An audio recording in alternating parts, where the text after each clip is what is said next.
Cause I feel like I'm different from everybody else. I don't know why. It's just like, I feel like I'm different. I don't know why. It's crazy. I just feel like I'm different. Good. I always had that mindset since I was a child. I was like, one day, I'm gonna be famous and I'm gonna work with TylerPerry. Everybody used to be laughing at the table in 3rd grade. I used to say that every single day. I said, I'm gonna be a famous gospel singer too. Or I'm gonna be a comedian. They used to be laughing. You used to sing? Oh, can you sing? Yeah. Oh, okay. You might sing it in this interview. We gonna see.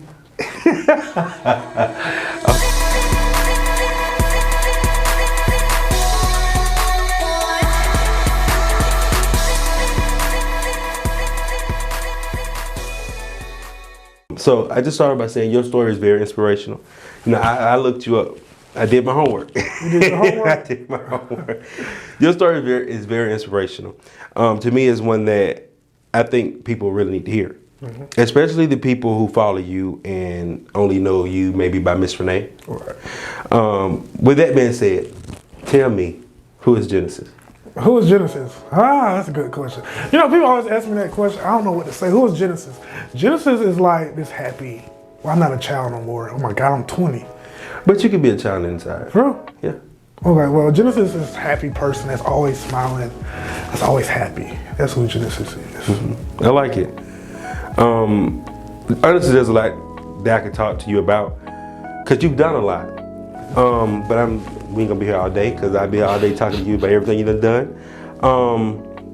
So let's start with this. How did you come up with the character Miss Renee and the Hood Clinic? How'd you come up with it? Welcome to the Hood Clinic. Okay. So how did I come up with Miss Renee? So I think COVID started like around March 2020, and I've been had TikTok. I had TikTok for like 2 months before COVID started in March. So I was just in my room, you know what I'm saying? I had a wig and stuff, you know what I'm saying? Because, you know, previously I did TeenMadea. It was another character I did. So I was like, I need to do a character. So I did a video called The Different Type of Aunties at Funerals or Cookouts. I did that video. I feel like I've seen that. Yeah, I did it, like, I redid it, recreated it. So, okay. So the very first video I did was Different Type of Aunties at Cookouts. And it was one character that stood out to everybody in the comments. I think it was like the messy auntie, the crazy auntie. She had a bottle in her hand, she was drinking. Everybody was like, you should make that a character, you should make that a character. So made it a character, and I started doing like Black Moms videos, you know, stuff like that. And it kind of took off. Yeah. And I just kept going in. You know what I'm saying? Hey, y'all. Okay, now, you are in college, you know, full-time student. Right. But you also create content. Mm-hmm. Do you ever put one over the other? Like, how do you find that middle ground in between creating content and school? Because both can be a whole lot. Right, because school is important. No matter what you say, it's still important. But I don't give a damn when nobody say. I still gotta, like, if I want to do something, I'm gonna do it. You know what I'm saying? Because a lot of people are not consistent, no shade. So when people, when they like say if you want to start a hair business, they don't be consistent. You know what I'm saying? They start it, a couple months later, come back to it. But with me, I gotta be consistent, especially like the money that you making on social media. You gotta be consistent. And if you don't be consistent, it's like you're gonna lose your followers. Like, I don't want to say activity mm-hmm. with your followers. So I got a connection with my followers. So like, yeah. If you could tell me, what's the hardest part of being a content creator and creating new content? What's the hardest part about it? The hardest part about being a content creator, what is the hardest part? Everybody is not gonna agree with you. So like, if I do a video, you know what I'm saying, I think it's funny, it'd be a joke. And people know I'm joking, like I joke about every single thing, you know what I'm saying? Because people today are serious, you know what I'm saying? So I make everything a joke. So like, they might not think it's funny, but I think it's funny, then I upload it, I get backlash. That's kind of like the hardest part. How do you respond to the backlash? Usually before I start, like when I started TikTok, so like the first 8 months, I used to cry every damn day. I used to cry every day because, I don't know, I just used to cry, but now it's like, okay, make sure you subscribe to my YouTube channel, make sure you cut on that bell notification. Sometimes I don't even respond to her. My mama, she's a moderator on my Facebook page, so every night she over there, you know what I'm saying, responding to hate comments. Mm-hmm. Did you cry every night in the past because of the things people would say? Yeah, I would cry because like, I'm like, what I did to y'all, I'm a nice person, you know what I'm saying? I ain't never really got in no fight. I got two fights in my whole lifetime, but I never got in no fight. So it's like, people coming for me, And it's like, not one person, it's like hundreds, 500 comments, 600 comments, 1,000 comments. So it's like, it's not just one person. So it's like, how do you react to that? But now it's like, I got used to it. So it's, you know what I'm saying? I don't really care. I don't give a damn. That's a good place to be at. I think once you get to that level of not actually caring what people think, you're in a much better place. Hello. Are you at a place now where you just don't read the comments? You know, I don't read comments. Like, I may post a video, then if I see it's going, because usually all my videos go viral every single video I post. So I don't read the comments, not really, because they don't be talking about nothing. They just be putting laughing emojis. So I really just post and go. And I may read every few comments every now and then, but I don't sit there, you know, all night long. I don't read the damn comments. I just post and go. I got you. You are involved in a whole lot, more than what some people may know. In particular, I don't want to say it wrong. Is it J-A-M-P or JAMP? J-A-M-P. Okay, because I ain't J-A-M-P, and that stands for James Brown Academy of Music Pupils. Pupils. Right. Tell me a bit about your role in the academy and how long you've been involved. So the James Brown Academy of Music Pupils is an after-school program. It's a year-round after-school program that Godfather of Soul, Miss Deanna Brown Thomas, she started after-school program after her father passed away. James Brown, of course, you know what I'm saying? So my role, I'm a student there. I started like in 2019, the beginning of 2019. And I played the piano, like the after-school program, you can learn how to play the piano, drums, you want to be a singer, the bass. And not only that, it teaches you how to play music, it gives you life opportunities. Like, I got so many opportunities through this one program. And I thought, when I first joined JAMP, I was like, okay, I'm just gonna play the piano and go home. But you get to actually perform on stage, like with James Brown, band members, go in front of all these other celebrities, perform for them, you never know who's watching. Never know who's watching. They perform in front of like so many talented people. I think Aretha Franklin, Prince, Tony Braxton, Mama Braxton. This is so many different people. And so you said they teach you how to play? They teach you how to play music. So, but you know how to play the piano? Keyboard, now I do. Okay, because I saw this one video where you like about to go play it and it's cut off. Like, that's why you tell somebody in the comments, go to at the academy to see the rest of the video. So I take it you met James Brown's daughter. Yes. What is y'all relationship like? Or do y'all have any relationship? When I first met her, I was nervous because I was a fan for her for like a long time. Not a fan for her, but like a fan of the family. So like, ever since 2016, I wanted to join the academy, but you know, do hardships. My mama, she didn't have money for the academy, so I was like, when I get 16 and I get my own job, I'm gonna join JAMP. So that's what I did at 16, got a job at Wendy's, and all the money went to JAMP. And the relationship between me and Miss Deanna Brown Thomas, this is great. Now, we very close, very close. She's my manager. So. Oh, okay, good. That's nice to have James Brown. The James Brown Family Foundation. Yeah, that's really nice. That's just very nice. Okay, let's switch gears a little bit. Oh. Hold on, let me put on my seatbelt. Okay. Tell me about your life growing up as a child. Ooh, okay. Life growing up as a child. I grew up with 4 brothers. My dad and my mom got a divorce when I was, I think 3 or 4, 2005. So I was in a house full of boys, all boys. I was always under mama. So growing up, we had our good days, had our bad days, had days like when dad would get angry, super angry, you know. And we had our good days. We went fishing, as I can remember, we went fishing. We was always together as a family, we went to church. Then after that, kind of, you know, it was horrible. It was horrible after that. You said he got angry. Yeah, he got angry. Daddy had anger issues. You know, I got another character, his name is Earl. He don't really show too often. When I get mad, that's when Earl turned this whole damn library. So I don't really show Earl, but yeah, my dad, sorry dad, but he got anger issues. So he was dealing with like drug problems. So that kind of tore the family apart. Yeah. Okay. You said your grandmother raised you.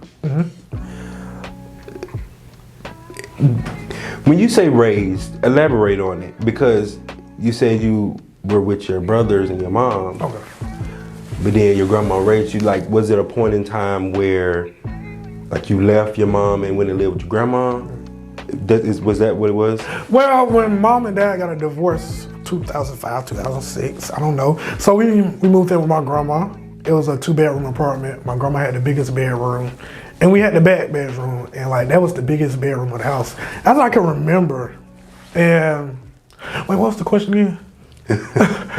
Yeah, so grandma raised us. So we and mom and dad got a divorce. We moved in with grandma. So grandma had the first bedroom, we had the back bedroom, and we stayed there for like 2 or 3 years. Then we moved away. Then we came back, and like out of all my childhood years, grandma always either lived next door or down the street. So like when we had problems with mom, we could just go stay with grandma's house, spend the night, live there, stay there, spend the summer. So I had like 2 homes basically. Mm-hmm. So yeah. Okay, so that's what that's what you mean by she raised you. Yeah, I got you. Yeah.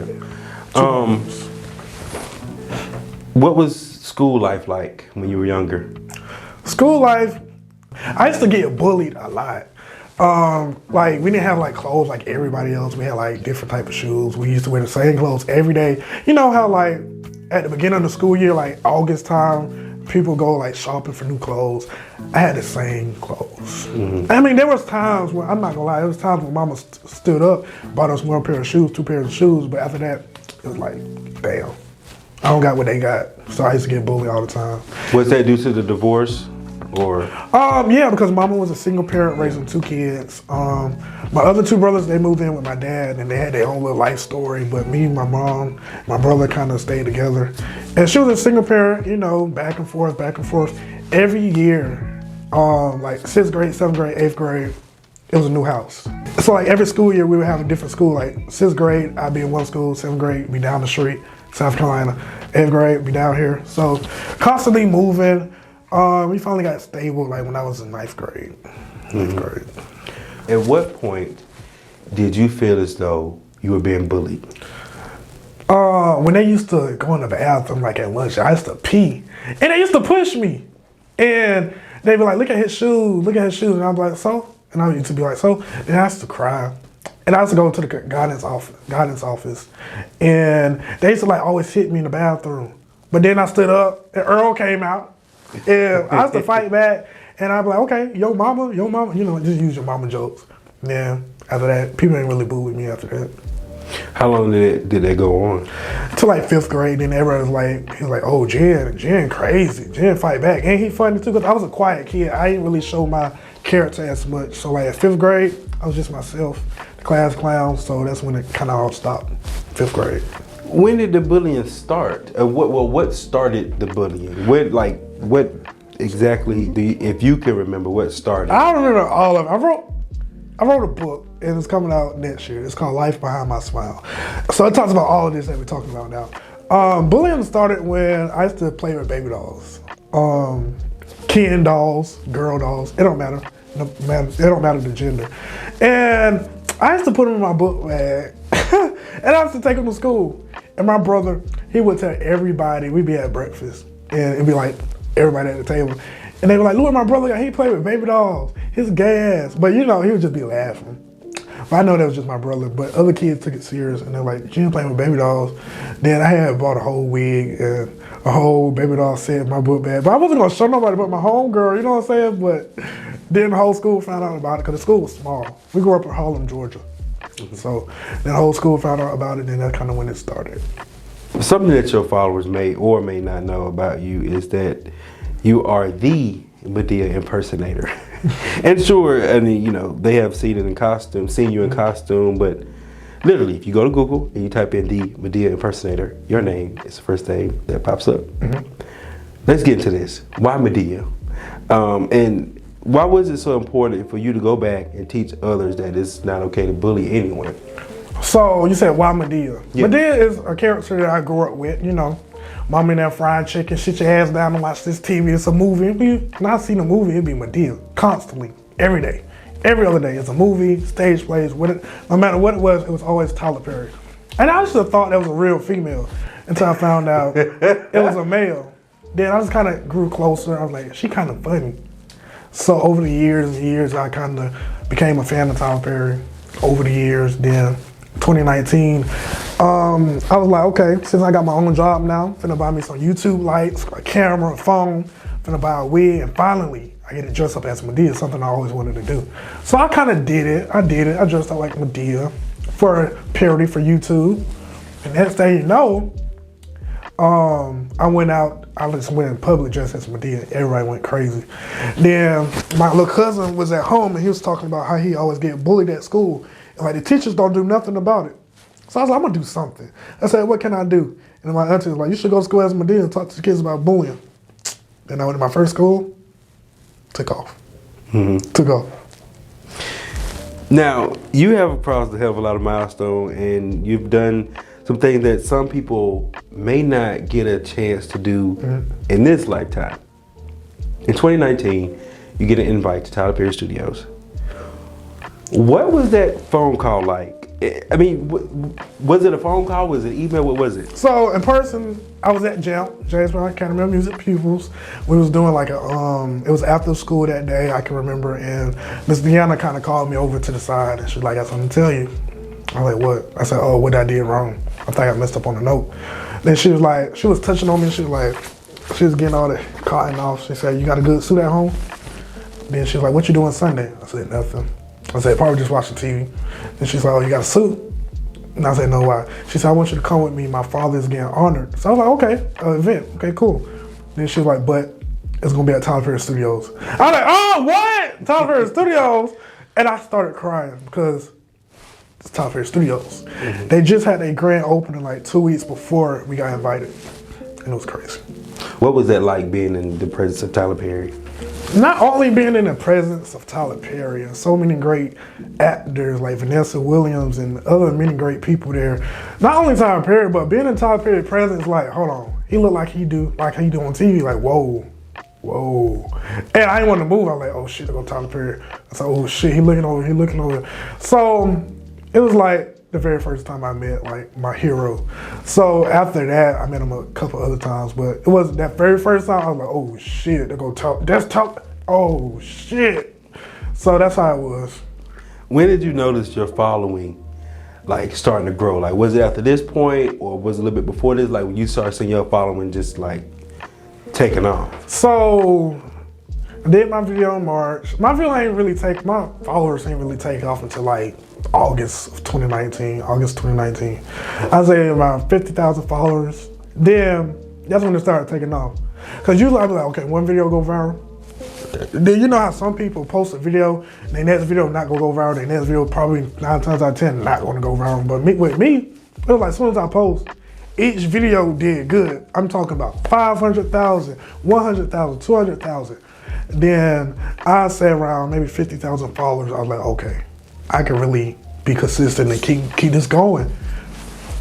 And after that change, after your life started to change, did you notice like any of your friends being like different or being distant or like just like unfriending you, you know? I mean, I wouldn't say distant. I would kind of distancing myself from them because I like to travel. I like to travel all the time. You felt like they were holding you back? Yeah, it's because they act like they broke. So what if you broke? I don't care. I'm still going to try if I got $50. I'm still going to make a way, get my ass on a Greyhound and travel. But I wasn't really unfriending them. It's kind of like, because before I got followers, I was a quiet kid in high school. I was just a regular old student. Before I did Madea in high school, I was a regular old student. I was just a teacher's pet. So all the teachers knew me, but the students ain't know me. So kind of like, when I started getting big, like with Madea, when I met TylerPerry, then I had like 5 different news cars coming up to the school every single day to interview me. Then the kids started to be like, oh, what's up, Jen? What's up, Jen? I was like, you know, I ain't never seen you a day in my life. Right. You know what I'm saying? Yeah, because they know you because you do all these news. Right. Yeah, so now they want to know you. Yeah, I didn't really have friends. I only had one friend, a best friend. Her name is Pork Chop. I call her Pork Chop. Okay. I mean, honestly, that's honestly how it goes. Like, people really want to start knowing you and talking to you and then DM you like, hey, we used to go to school here and I remember you remember me? All that. I know it. Wait, everybody is not meant to go to your next level. Everybody's shy. So when I started getting big, everybody's shy. So I started, like, everybody wanted to be my friend. All these different type of family members coming everywhere, left and right. Then I cut off every single person. Like, if you wasn't with me before, I just cut off every person. Because they was fake. Jen, let me get $5. And they ain't never did nothing for me. So it was crazy. Still going through it. It's crazy. I feel as though once you reach a certain level of success, you will go through that until there's no more you left. Because everybody who feels like they're family, even though y'all haven't talked in 20 years, 15 years, it doesn't matter. They feel like they can get a piece of you just because you're a family. Okay, quick story time. So, when I first did my first movie with TP back during the summertime last year, my phone went crazy. It's like my phone go crazy for like a long time. And that's gonna be real quiet. And that's saying, no, I do something good. I post on Facebook, y'all, I got this event coming up, I'm getting honored, whatever the case may be. Everybody go crazy, start calling me. This one lady called me last year. She said, I picked up, I said, hello? Because I got 2 phones, 2 numbers, you know what I'm saying? Now I got 2 phones because the motherfucker's crazy. She was like, hello? She said, hey, Genesis, I'm your auntie. When you want to come over for dinner? I said, auntie? She said, yeah, I'm your auntie on your dad's side. I didn't even know I had a dad. Only thought he had 1 sister.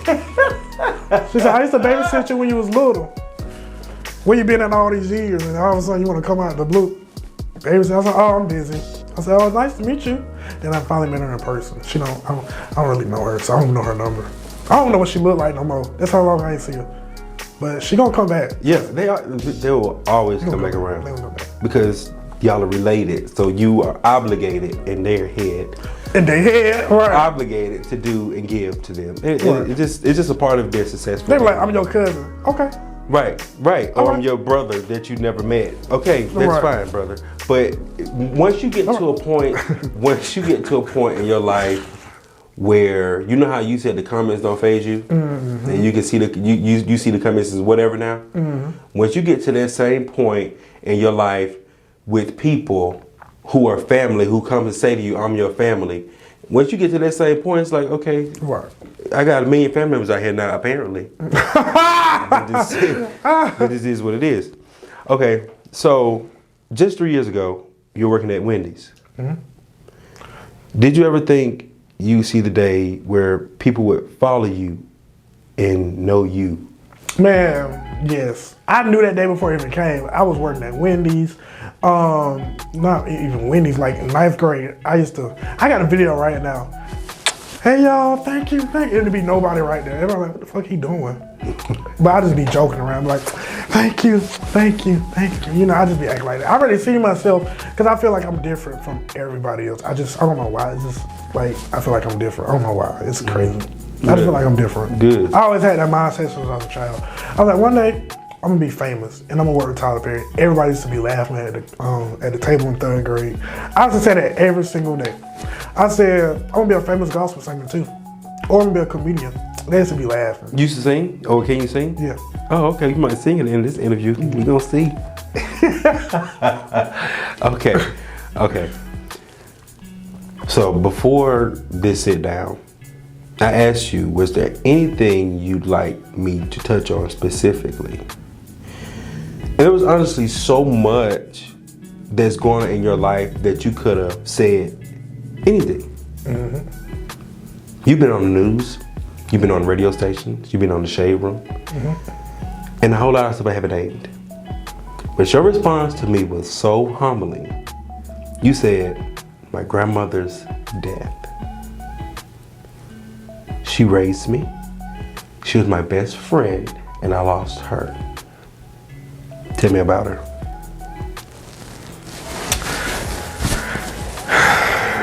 Grandma,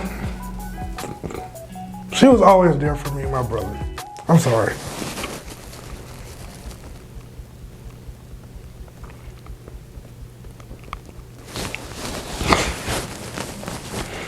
My grandma, she was always there for me and my brother. I always used to be at grandma's house every single day, every other day.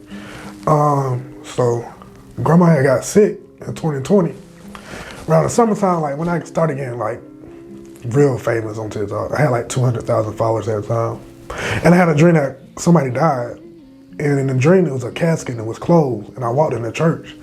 And I see my mom, like, everybody in my family was like sitting there laying down. And the casket was closed. And they was like, you too late. And I tried to go up to the casket and open it. It wasn't open. So after that, I got a call. And they said grandma was in nursing home, rehab.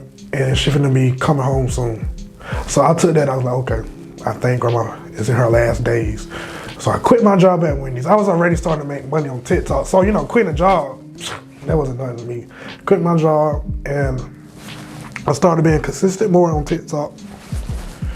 And I moved in with grandma in October of 2020. And that, we had fun, like October, November, December. We was ordering Chinese food every day. She come home from dialysis, talking to her, watching TV. And December 7th, my little cousin, she was 16 and she had a baby. So grandma saw her great grandson, you know, before she died. And we didn't even know she was gonna die. I didn't know she was that sick. So January, New Year's, I came home, you know, partied all night. She didn't know that though, you know what I'm saying? I came home a little tipsy and I was like, Happy New Year's, grandma. And it was like 4 o'clock in the morning. She was still up. And on New Year's Day, she went to the hospital and she was like, if I don't see you no more, I love you. You make sure you take care of the house. And after that, she went to the hospital and she called me that night. She was like, y'all okay? She said, make sure you bring my phone charger up here. And then January 2nd, 3rd, 4th, I was like, grandma, you okay? Why you ain't been texting me? And it was my birthday on the 5th. And then 2 days later, we found out, well, before she died, we found out she was gonna die, so they put her on life support. So from January like 2nd all the way to like the 7th, we found out she was on life support. And she died on the 7th, and after that, like, been crazy. Like with school, I wasn't even focused last semester. I wasn't focused on school. Like my grades were slipping. Like I used to go home every other day. I still go to grandma's house now, even though she's not there. My auntie and stuff live there. So, well, that's a lot, and that leads me to want to know, what is it that makes you keep going? I just know that there are plenty of people who, if they went through the same situation, if you went through, they would have folded.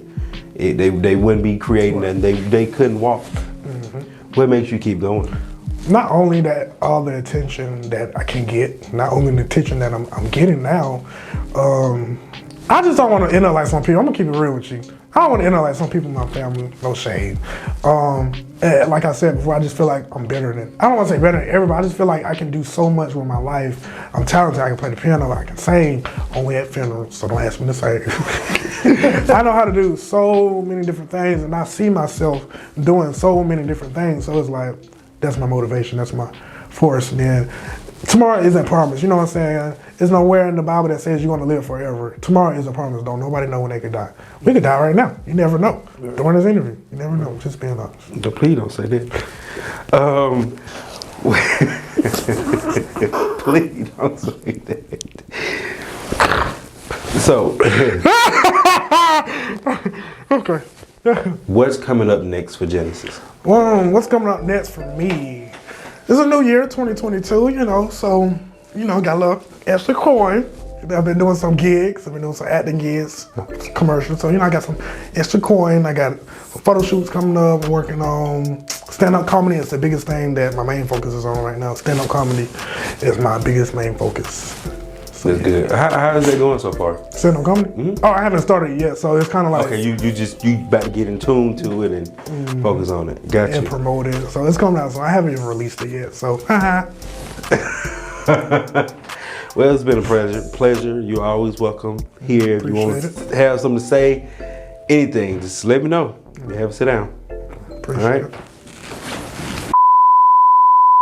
I got something to say. This is Miss Renee. Hey, y'all. I got my food stamp. Sorry, bye. I get the hell out of my face. Don't tell them again. We in the close-up shot. What? Tell us what you get. Hey, y'all. This is Miss Renee without my wig on. I just want to say Merry Christmas to everybody. Happy New Year. Happy Thanksgiving. Yeah, not going to get the damn camera out my face.